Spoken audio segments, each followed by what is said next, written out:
Bismillahirrahmanirrahim. Assalamualaikum warahmatullahi wabarakatuh. Alhamdulillahirrabbilalamin. Allahumma salli ala Sayyidina Muhammadin wa ala alihi wa sahbihi wa salim ajmain. Alhamdulillah, kami dari Yayasan Rubatul Khairat Kota Ternate di bawah pimpinan Al-Habib Abdurrahman bin Kamil As-Sadaf. Sementara ini kami lagi membangun gedung pondok pesantren Rubatul Khairat Madrasah Al-Ulya yang sementara dibangun, ya. Gedung lantai 3. Kami sangat membutuhkan dana infak dan sedekah dari jamaah bapak-bapak dan ibu-ibu. Bagi yang mau berinfak untuk melanjutkan pembangunan gedung pondok pesantren, bisa ditransfer di rekening Bank Syariah Indonesia atas nama Yayasan Rubatul Khairat. Nomor rekening 72356395526. Terima kasih.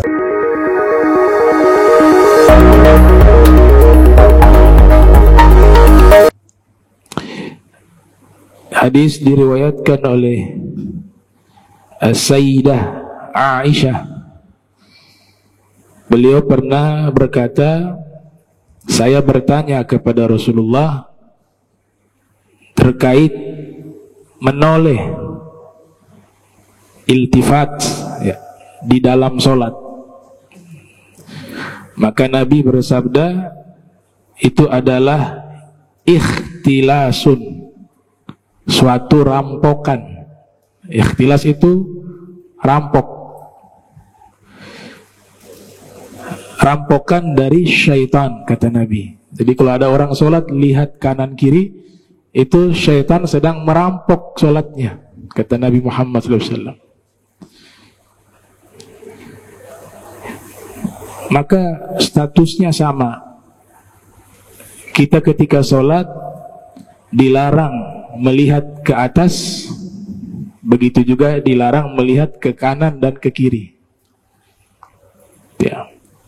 Yang dibolehkan sebagaimana pertemuan lalu, untuk mazhab jumhur melihat ke tempat sujud. Kemudian dalam mazhab yang lain, ya, jumhur ini mazhab Hanafi, mazhab Syafi'i, mazhab Hambali. Disunnahkan ketika sholat pandangan kita tertuju di tempat sujud. Menurut mazhab Maliki melihat ke depan, posisinya melihat ke depan mazhab Maliki. Menurut Imam Ghazali disesuaikan, yaitu kalau menutup mata bisa khusyuk dibanding dengan melihat tempat sujud tidak khusyuk, maka dianjurkan menutup mata. Tapi kalau menutup mata justru tidak khusyuk, maka melihat tempat sujud paling afdol menurut Imam Ghazali rahimahullah. Dan menurut Al-Ghadi Syuraik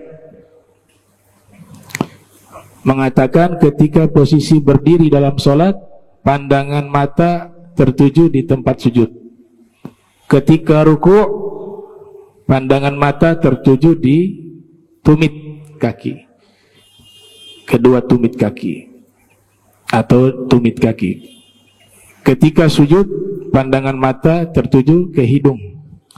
Ketika duduk di antara dua sujud, pandangan mata tertuju ke paha. Itu menurut Al-Ghadi, Al-Imam Syuraik.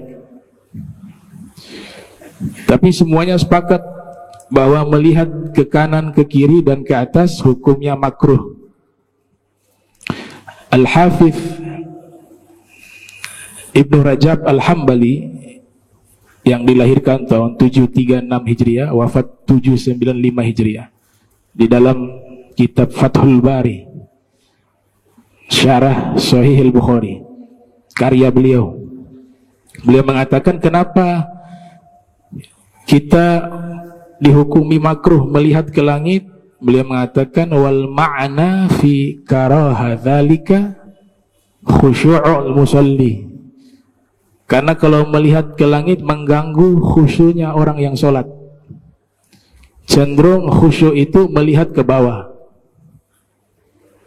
Kata beliau, wa khafdu basarihi wa nazrihi ila mahalli sujudihi li'annahu waqifun baina yadaillah yunaji fayambagi ayyakuna khashi'an munkisan ra'sahu mutriqan ilal ardi. Karena sebab orang yang sholat makruh melihat ke langit atau melihat ke kanan dan ke kiri karena mengganggu khusyuknya sholat orang yang sholat, dan menundukkan pandangan mata ke tempat sujud itu bagian dari adab kepada Allah. Sebab orang yang sholat seakan-akan sedang menghadap kepada Allah Subhanahu wa ta'ala. Seraya bermunajat kepada Allah, maka selayaknya ketika seorang berdiri di dalam sholatnya, dia harus berusaha untuk khusyuk dan menundukkan kepalanya ke arah tanah, ke tempat sujud. Itu sebagai bentuk tawadhu seorang hamba di hadapan Allah Subhanahu wa ta'ala. Itu salah satu alasan kenapa sunnahnya melihat ke tempat sujud. Ada sunnah lainnya ketika ditekankan oleh para fuqaha ketika tasyahud akhir. Ketika kita mengisyaratkan jari telunjuk di lafaz la ilaha illallah, kemudian disunnahkan kita mengisyaratkan jari telunjuk. Di tasyahud akhir ditekankan untuk kita memandang jari telunjuk kita. Ya, itu posisi yang ditekankan di tasyahud akhir. Jadi ketika kita membaca tasyahud sampai pada lafaz la ilaha illallah, dalam mazhab Syafi'i dianjurkan kita mengisyaratkan jari tanpa yuharrik, tanpa menggerak-gerakkan ke kanan, ke kiri, ke atas, ke bawah, lurus. Kalau menggerak-gerakkan jari dalam mazhab Syafi'i makruh, lurus. Kemudian pandangan mata kita tertuju kepada jari telunjuk kita yang kita isyaratkan tersebut sampai salam. Sampai kita menutup itu jari, kita baca salam, maka di situ kesunahan memandangnya sudah hilang. Nah, dan Nabi Shallallahu Alaihi Wasallam dinyatakan oleh para ulama rafa'a basarahu.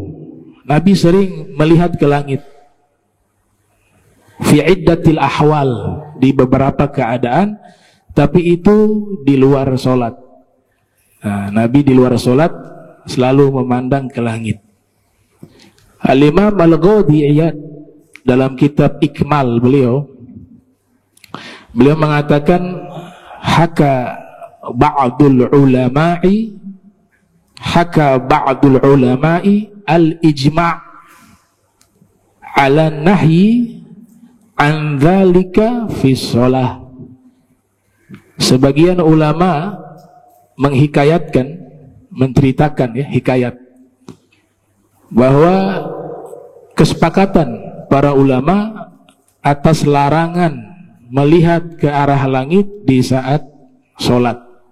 Jadi status hukumnya kesepakatan, dan status hukumnya itu makruh. Hukumnya makruh. Jadi ada beberapa amal ibadah itu dengan hanya memandang sudah bernilai ibadah. Sekedar memandang saja itu sudah bernilai ibadah. Di antaranya apa? Melihat Ka'bah. Kita sekedar hanya melihat Ka'bah sudah terhitung ibadah.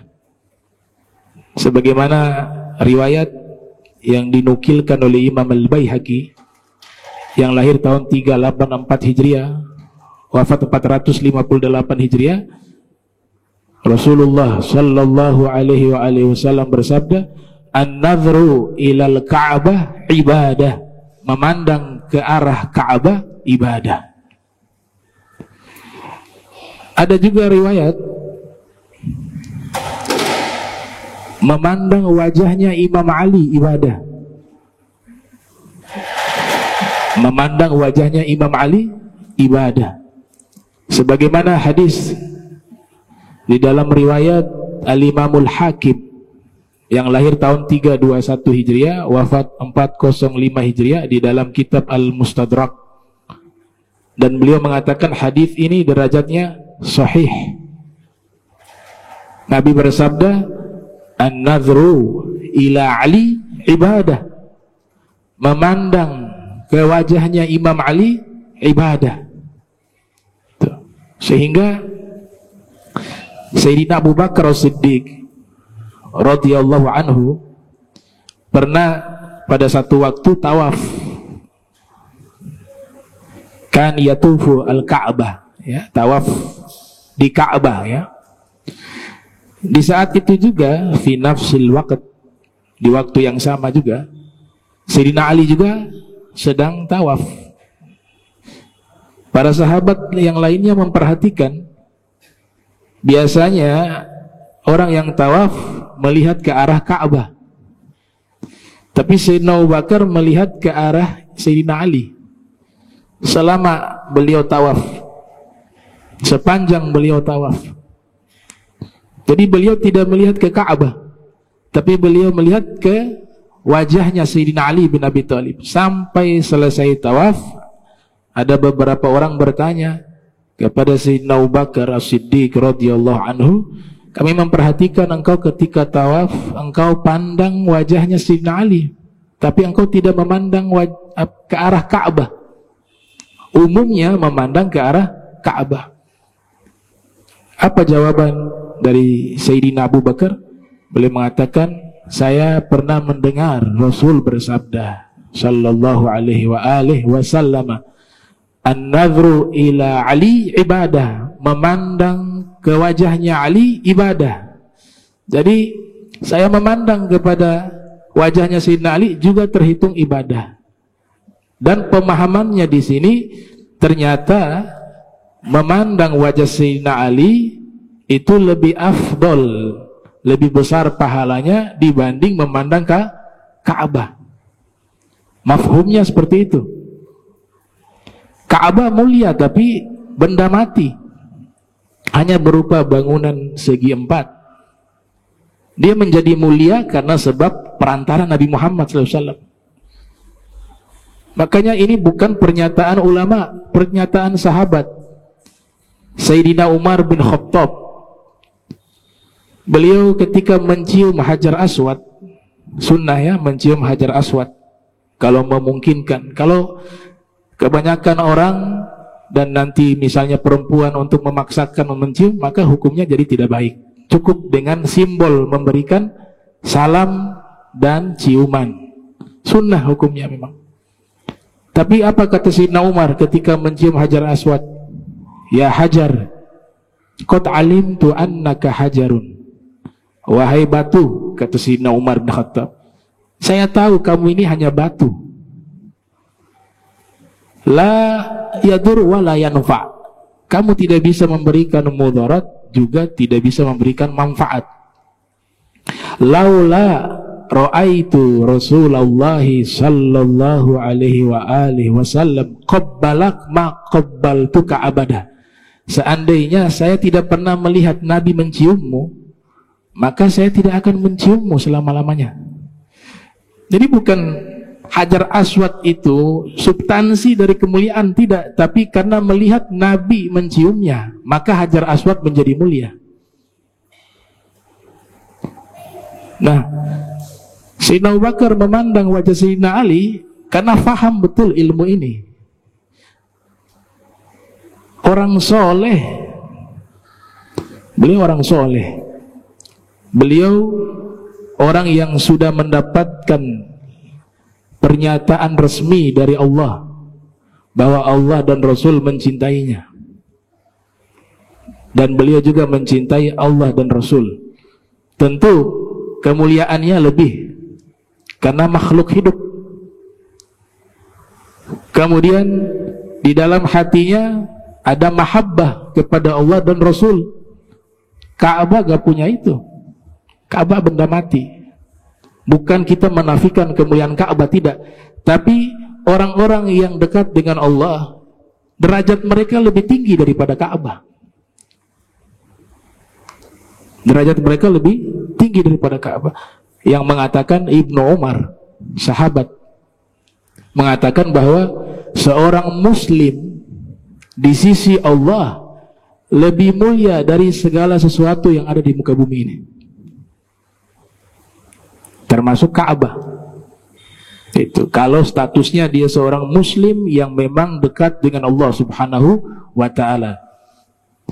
Hadis tentang memandang wajah Sayyidina Ali adalah ibadah, banyak yang mengingkari hadis ini. Bahkan sebagian orang berani mengatakan hadis ini hadis palsu, maudhu'. Maka salah satu ulama ahli hadis yang ada di Maghrib bernama As-Sayyid Abdul Aziz Al-Gummari, beliau membuat penelitian khusus terkait sanad hadis tersebut, dan kesimpulannya beliau mengatakan status hadis tersebut adalah sahih. Beliau tuangkan dalam kitab berjudul Al-Ifadah bi Turukil Hadis An-Nadhri ila Ali Ibadah. Kitab itu secara khusus membahas tentang hadis tersebut, baik dari sisi sanadnya dan matannya. Dan kesimpulannya, kata beliau, derajat hadis tersebut sahih.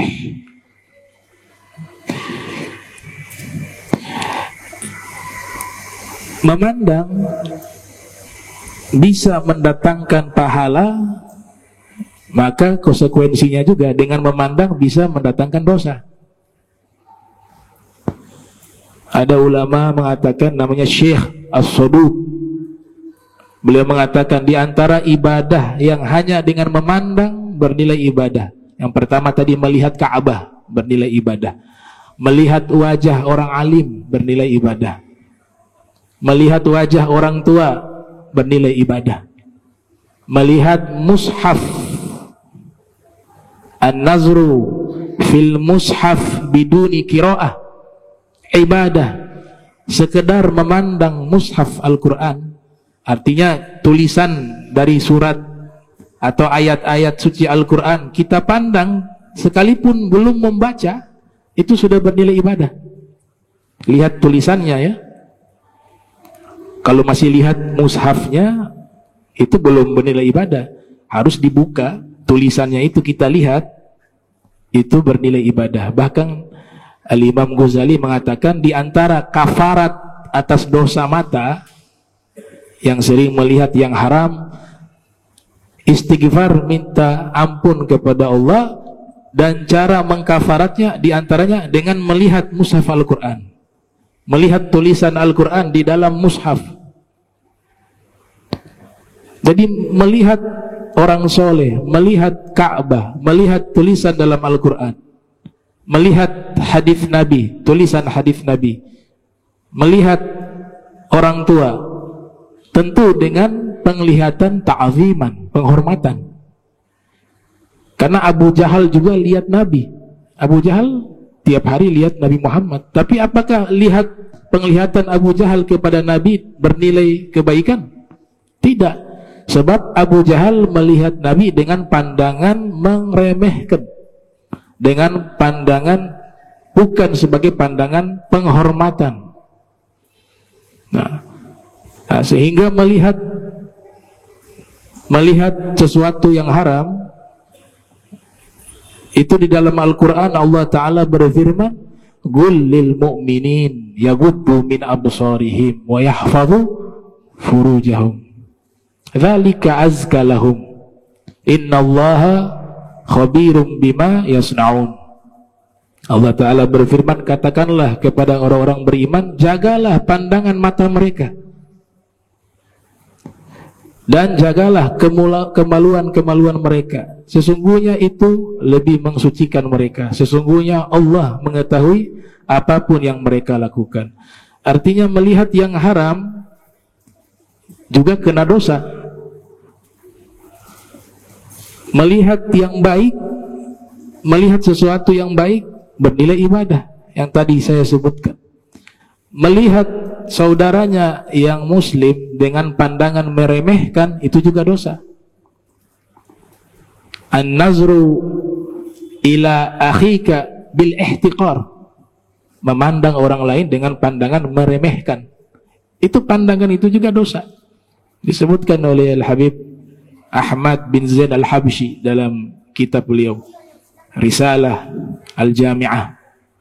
Itu. Jadi jangan dikira melihat gambar di televisi, di situ ada perempuan yang bukan mahram membuka aurat. Selama kita nonton 1 jam itu, ya selama itu terhitung dosa mata. Ya, sudah selayaknya tinggalkan itu. Ya, nggak bisa. Kita mau ingin lihat Allah, semua pengen lihat Allah di surga, semua pengen lihat Nabi Muhammad SAW di hari kiamat, pengen. Sebab orang yang gak lihat Nabi di hari kiamat gak mungkin dapat pertolongan Nabi. Kata Nabi apa? Wailun liman lam yarani yaumal qiyamah. Celaka orang yang tidak melihat wajahku di hari kiamat. Tapi melihat wajah Nabi tidak semudah membalikkan telapak tangan. Salah satu syarat adalah persiapkan mata kita untuk bisa melihat Allah dan melihat Nabi Muhammad Sallallahu Alaihi Wasallam dengan cara jangan melihat sesuatu yang haram. Usaha semaksimal mungkin. Pilih. Saya tahu itu sulit. Tapi kalau tidak mulai dari sekarang, kapan? Persiapkan mata kita untuk bisa melihat Rasulullah dengan cara tidak melihat sesuatu yang dilarang oleh Allah Subhanahu wa Ta'ala, yang ada di televisi, yang ada di handphone. Kalau kita punya tekad, bisa kita lakukan, mudah. Yang penting ada kemauan sungguh-sungguh. Kan bisa di skip. Tapi masalahnya kalau sudah niat, tetap akan kelihatan. Bisa di skip, bisa dipilih tontonan-tontonan yang di situ ada nilai-nilai kebaikan dan tidak ada pemandangan yang haram yang dimurkai oleh Allah Subhanahu wa Ta'ala. Nah, mata semacam ini yang diizinkan bisa melihat Rasulullah Muhammad Sallallahu Alaihi Wasallam. Karena Nabi suci, bersih. Gitu. Memang ini disetting untuk ini sebagai fitnah akhir zaman. Pernah dikatakan di dalam riwayat bahwa nanti akan tiba satu zaman ada fitnah di dalam rumah umatku, kata Nabi. Ada ulama mentakwil yaitu televisi, handphone. Dengan mudahnya maksiat mata dilakukan setiap hari dan dianggap itu bukan satu dosa karena sudah terbiasa bertahun-tahun.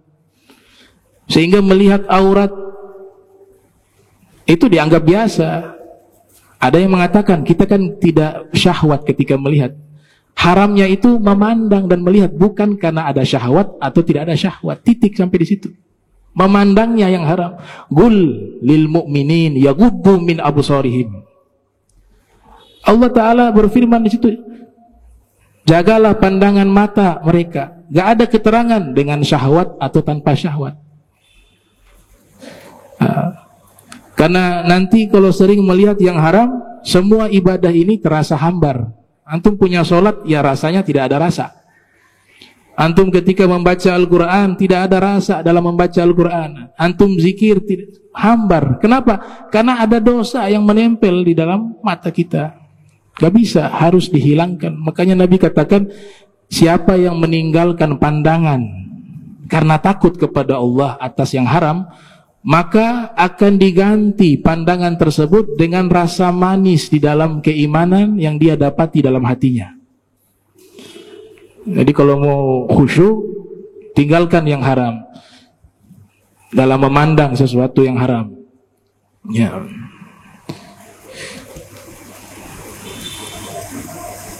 Di zaman Nabi SAW, beruntung mereka bisa menatap secara langsung wajah Rasul Sallallahu Alaihi Wasallam. Tidak sedikit dari orang-orang yang sebelumnya tidak memeluk agama Islam, bahkan sebelumnya mereka adalah orang-orang yang anti terhadap agama Islam, tapi tatkala melihat wajahnya Nabi, hati mereka berubah. Dan bahkan banyak dari mereka hanya sekedar menatap wajah Nabi langsung memeluk agama Islam. Kalau wajahnya orang alim saja bernilai ibadah, wajahnya Imam Ali juga ibadah, lantas bagaimana wajahnya Nabi Muhammad Sallallahu Alaihi Wasallam? Dulu ada pendeta di kota Madinah namanya Abdullah bin Salam. Pendeta minal Yahud, dari orang Yahudi. Waktu Nabi sampai ke kota Madinah, awal hijrah beliau sampai ke kota Madinah, Abdullah bin Salam ingin melihat secara langsung siapa sih yang namanya Muhammad itu.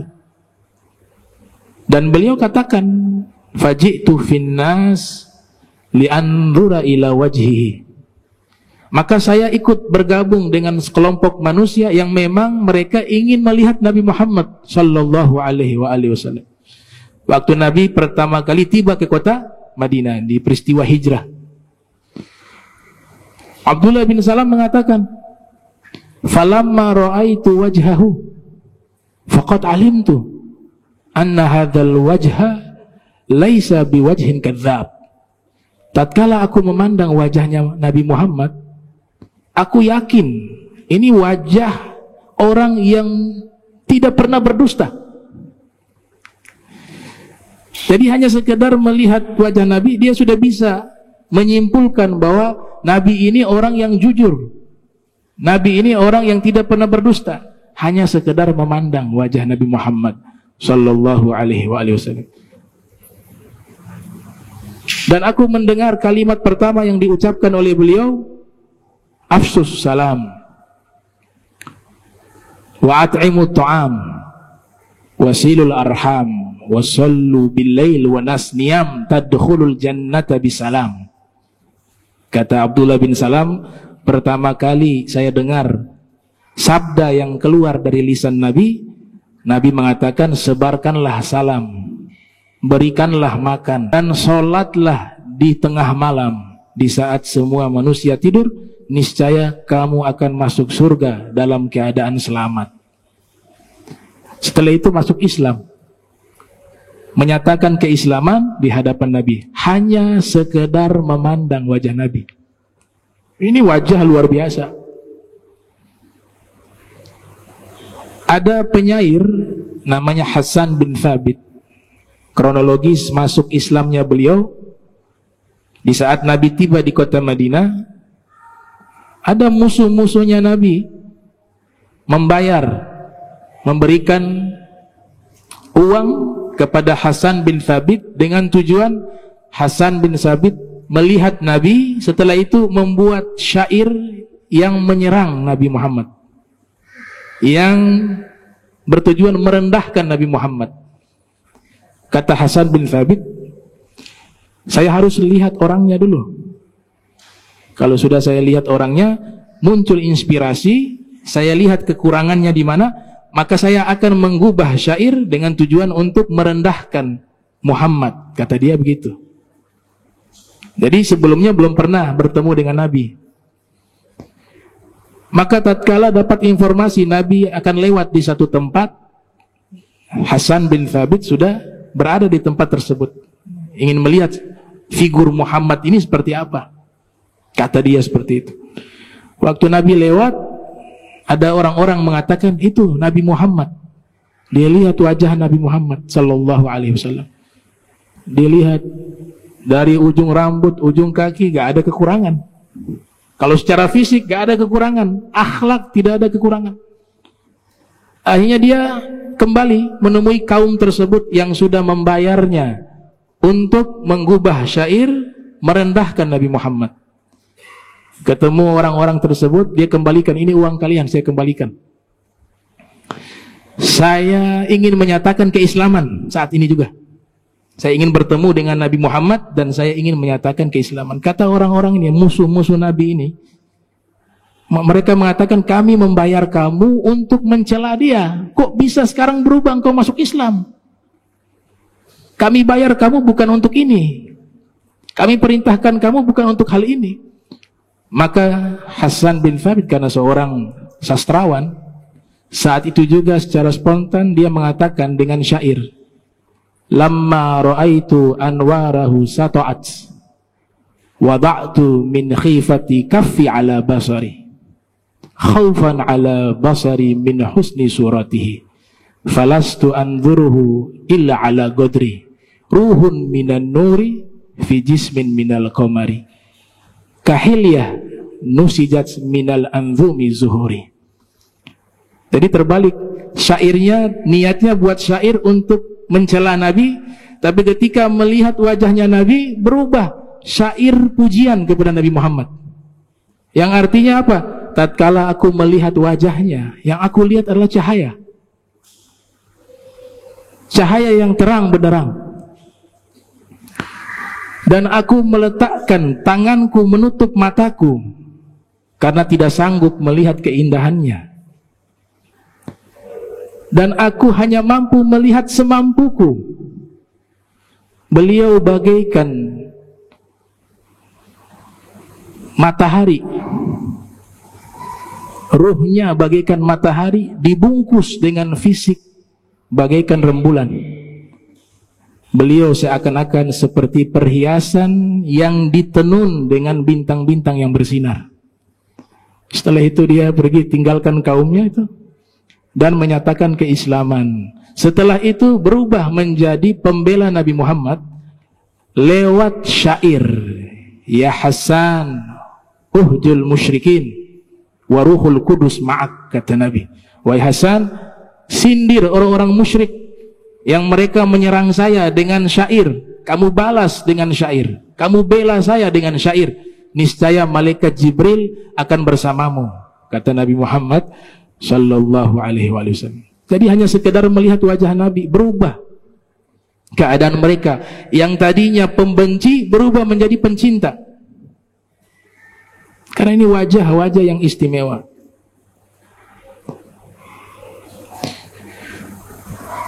Begitu juga Rasulullah sudah wafat, tapi ada ibadah memandang wajah para ulama, kaum solihin, itu juga bernilai ibadah. Tentu dengan pandangan husnuzon, dengan pandangan memuliakan, dengan pandangan cinta, al-mahabbah. Termasuk istimewanya majlis ilmu, itu ada hadis diriwayatkan oleh Imam As-Suyuti di dalam kitab Lubabul Hadis, yang lahir 849 Hijriah, wafat 911 Hijriah. Nabi pernah mengatakan kepada Ibnu Mas'ud, ya Ibnu Mas'ud, julusuka sa'atan fi majlisil ilmi la tamassu qalama wa la taktubu harfa khairun laka min itqi alfi raqabah wa nazruka ila wajhil alim khairun laka min alfi faras tasaddaqta biha fi sabilillah wa salamuka alal alim khairun laka min ibadati alfi sanah. Nabi katakan kepada Ibnu Mas'ud, wahai Ibnu Mas'ud, kau duduk sesaat di majlis ilmu, kamu tidak menyentuh pena, nggak bawa pena, bahkan tidak menulis satu huruf pun dari ilmu yang disampaikan di majlis ilmu, tapi sekedar kamu duduk, itu lebih baik bagimu daripada kau memerdekakan 1000 orang budak. Pahalanya besar, 1000 orang budak dimerdekakan itu pahalanya sangat besar. Dan pandanganmu kepada orang alim itu lebih baik bagimu melebihi 1000 ekor kuda yang kamu sedekahkan di jalan Allah Subhanahu wa ta'ala. Dan salammu kepada orang alim itu jauh lebih baik bagimu dibanding kau ibadah selama 1000 tahun. Itu hadis dinukil oleh Imam Suyuti di dalam kitab Lubabul Hadis. Ada juga hadis yang diriwayatkan oleh Imam Ibnu Asakir yang lahir 499 Hijriah, wafat 571 Hijriah, dalam kitab Tarikh Dimishq. Nabi sallallahu alaihi wa alihi wasallam bersabda, "Man nadhara ila wajhi alim fa fariha bihi, khalaqallahu tabaraka wa ta'ala min tilka an-nadhrah wal farah malakan yastaghfiru Allah li sahibihi ila yaumil qiyamah." Siapa yang memandang wajah orang alim dan orang alim itu senang kepadanya. Karena ada juga orang alim itu gak suka dilihat mukanya, ada. Ya, makanya santri yang belajar kepada guru, para ulama, itu harus pandai mengkondisikan. Memang melihat wajah ulama itu ibadah, tapi ada juga ulama yang gak nyaman kalau dilihat wajahnya terus. Maka lebih afdol menundukkan pandangan. Tapi kalau ulama itu juga senang untuk dilihat, maka lebih afdol dia melihat. Karena ada pertanyaan dulu muncul waktu kami masih belajar di Madrasah Thaqafah Islamiyah Bukit Duri, tempat Sayyidil Walid Al-Habib Abdurrahman bin Ahmad As-Saqqaf. Di situ ada pertanyaan muncul, mana lebih afdol, memandang wajah guru ataukah menundukkan pandangan di hadapan guru? Maka dijawab oleh para ulama di dalam kitab-kitab mereka, tergantung gurunya. Kalau gurunya lebih senang kalian melihat, itu lebih afdol kalian memandang wajahnya. Tapi ada guru yang lebih senang kalian menundukkan pandangan kalian, maka lebih afdol kalian menundukkan pandangan kalian. Makanya di hadis tadi ada lafaz fafariha bihi. Siapa yang memandang wajah orang alim, lalu ulama itu, orang alim itu senang dengan pandangan tersebut, dengan perlakuan tersebut, maka Allah Subhanahu wa ta'ala akan ciptakan dari pandangan tersebut dan rasa bahagia itu satu malaikat khusus yang beristighfar kepada Allah bagi orang tersebut yang memandang wajah orang alim. Dan malaikat itu istighfar sampai hari kiamat. Ini namanya bab at-targhib. Kalau targhib itu status hadisnya tidak terlalu ketat, selama itu satu perbuatan baik.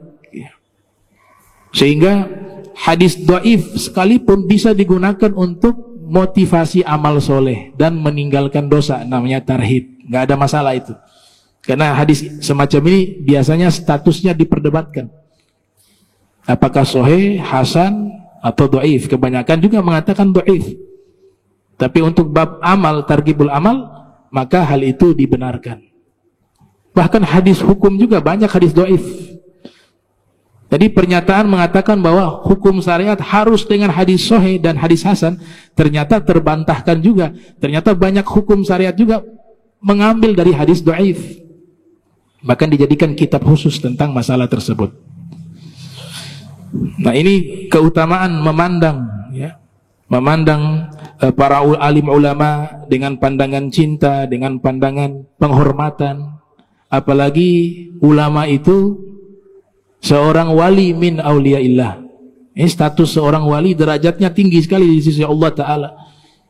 Kita memandang wajah mereka itu pahalanya sangat besar. Bahkan dengan pandangan kepada mereka itu bisa dijadikan tawasul kepada Allah. Maknanya begini, ini fatwa dari As-Said Ahmad Zaini Dahlan, ulama besar yang ada di Makkah dan di Madinah di zaman itu, dalam kitab Taqribul Usul. Jadi pandangan kita kepada orang alim, wajah orang alim, bisa kita gunakan sebagai tawassul kepada Allah.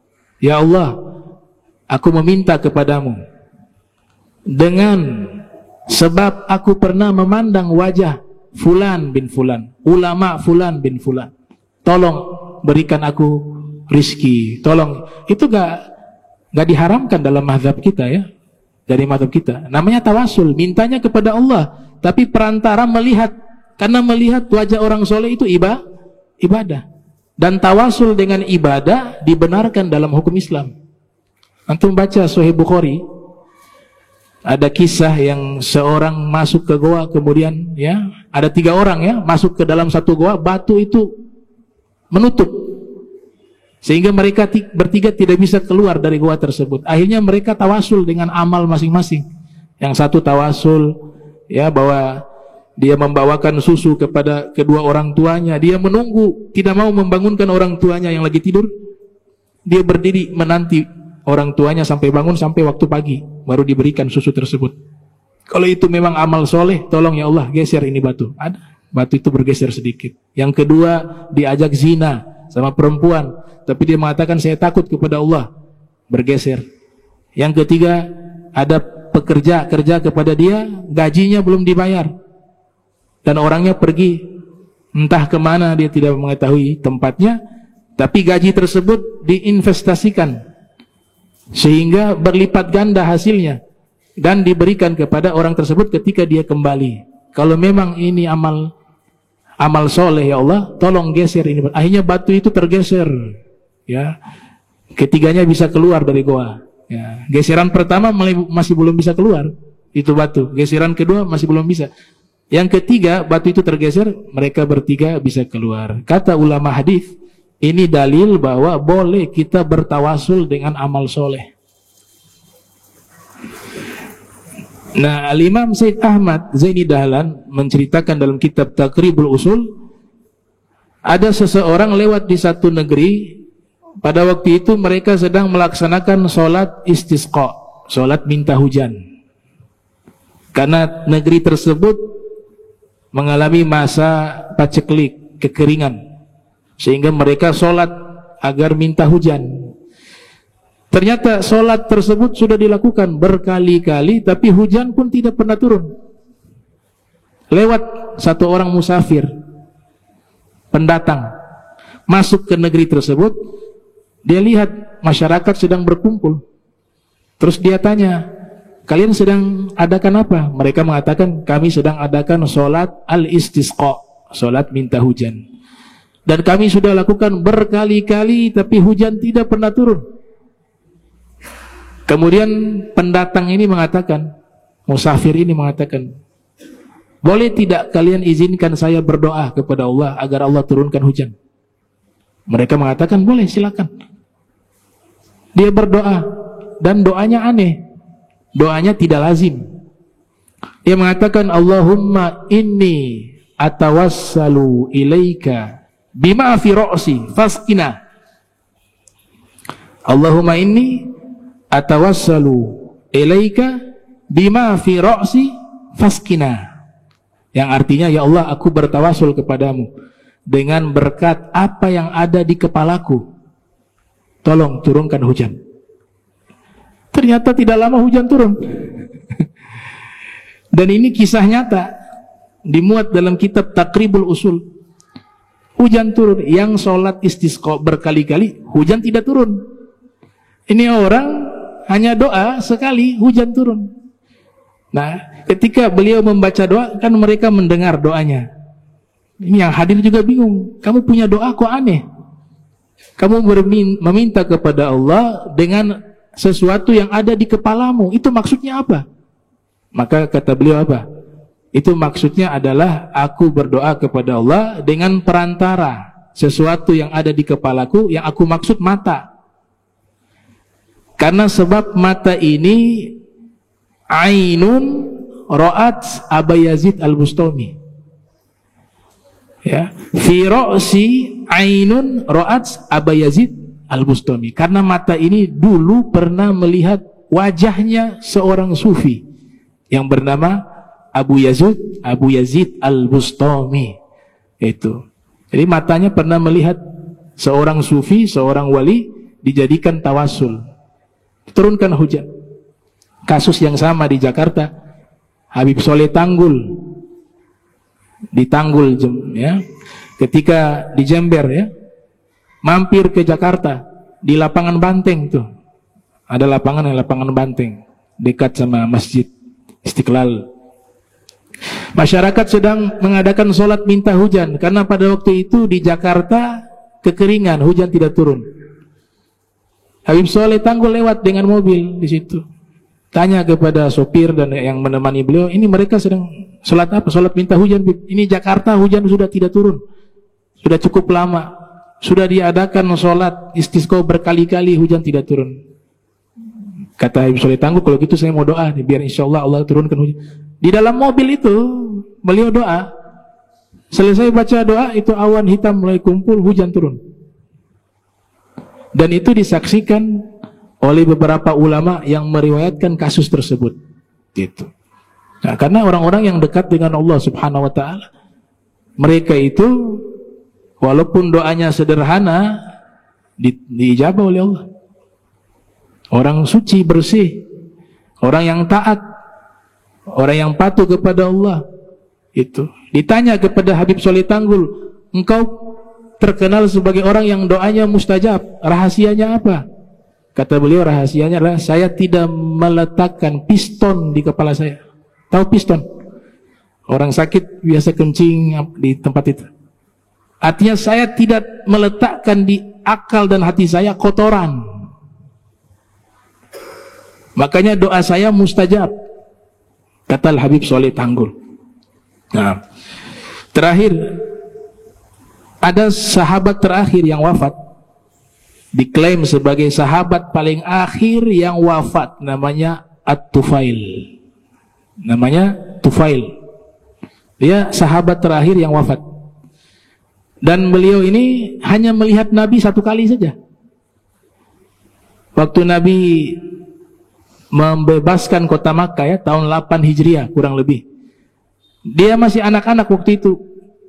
Dia lihat orang berkumpul, kemudian dia mengatakan, itu siapa tuh orang yang tampan itu? Mereka katakan itu Nabi Muhammad. Kemudian melihat wajah Nabi Muhammad sallallahu alaihi wasallam. Para ulama hadis mengatakan dia hanya melihat sekali itu saja. Setelah itu tuh Nabi pindah ke Madinah. Tapi digolongkan sebagai sahabat karena yang definisi sahabat menurut sebagian besar ulama hadis, orang yang pernah melihat Nabi Muhammad, kemudian beriman dengan ajaran Nabi Muhammad, dan wafat dalam keadaan beriman. Semua sahabat meninggal dunia, tinggal beliau sendiri. Dan orang-orang mengetahui bahwa beliau satu-satunya orang saksi mata yang pernah melihat Nabi secara langsung, walaupun hanya satu kali. Mereka datang minta tabarukan. Ada hadis namanya al-hadis al-musalsal bin nazrah.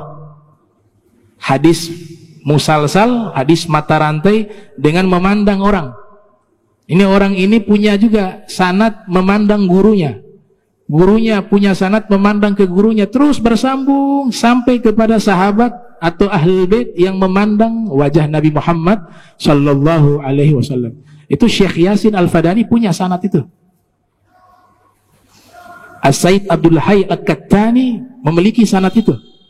Ulama-ulama ahli sunnah wal jamaah di kalangan ahli hadis, mereka punya sanad hadis mata rantai memandang Nabi Muhammad sallallahu alaihi wasallam. Sebagaimana hadis musafahah. Di dalam Sahih Bukhari dan kitab sahih yang lainnya, Nabi mengatakan ya'ti 'alan nasi zamanun yagzu fi'a'um minan nas fayaqulu lahum fikum man ra'a Rasulullah sallallahu alaihi wasallam. Akan datang satu zaman sekelompok orang jihad berperang di jalan Allah. Kemudian dikatakan kepada mereka, siapa di antara kalian yang pernah melihat Rasulullah sallallahu alaihi wasallam? Maka mereka mengatakan, kami semua ini pernah melihat Rasul, berarti sahabat. Kemudian dengan berkah mereka pernah melihat Rasulullah, ya Allah menangkan kami menghadapi musuh kami. Fayuftah lahum. Akhirnya menang mereka. Tawasulnya dengan apa? Pernah melihat Nabi. Kemudian generasi berikut ada yagzu fi'a'um minan nas, sekelompok manusia mereka berperang. orang muslim. Fayuqalu lahum, dikatakan pada mereka, fikum man ra'a Rasulullah sallallahu alaihi wasallam. Fikum man ra'a Rasulullah sallallahu alaihi wasallam. Ada tidak di antara kalian orang yang pernah melihat orang yang melihat Rasul?